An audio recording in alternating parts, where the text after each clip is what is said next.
Many of the United States presidents have blood relations with each other. The Bush lineage has blood ties to a great number of former presidents. George Washington, Millard Fillmore, Franklin Pierce, Abraham Lincoln, Ulysses Grant, Rutherford Hayes, James Garfield, Grover Cleveland, Teddy Roosevelt, William Taft, Calvin Coolidge, Herbert Hoover, Franklin Roosevelt, Richard Nixon, and Gerald Ford.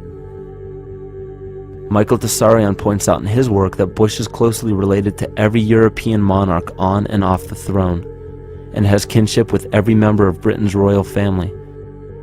Bush's family tree can be documented as far back as the early 15th century.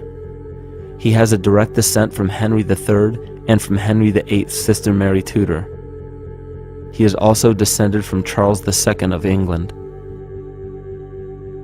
And we also find that George W. Bush is a direct descendant of Godfrey the Bullion. Godfrey was the first king of Jerusalem after he recaptured it from the Saracens, which was the name for the Islamic faith during the Middle Ages. It is interesting to note that the current occupation of the United States in the Middle East was re-established by the same family, George Bush Sr. in 1991, and again by George Bush Jr. in 2003. George Bush Jr. is then found to be a cousin to both opposing candidates of his 2 terms in office, Al Gore and John Kerry.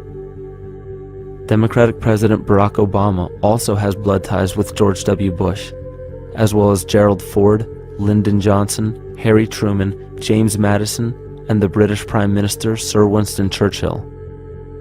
On the opposing side of the 2008 presidential ballot, John McCain is descended from Robert the Bruce, King William I of Scotland, and also Godfrey the Bullion. Probably one of the most interesting facets of the bloodline relations is the fact that the whole British royal family has descent from the Muslim prophet Muhammad through the Arab kings of Seville. This bloodline was passed through the kings of Portugal, Castile, and eventually down to King Edward IV.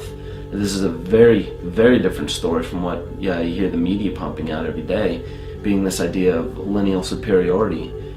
It's completely debunked according to the foremost authority of aristocratic lineage, Burke's Peerage. And this just goes to show that there's the true story, and then there's the manufactured illusion, the front that's given to the public.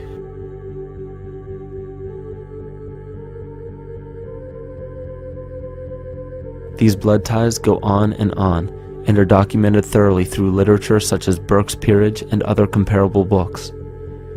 The point of all of this is that we find not just the same people, but the same intent within the people who have held high positions of monarchy, dynasty, aristocracy, and democracy in the past and present, and they are all related by a physical and symbolic link. This bloodline carries the symbol of our illness,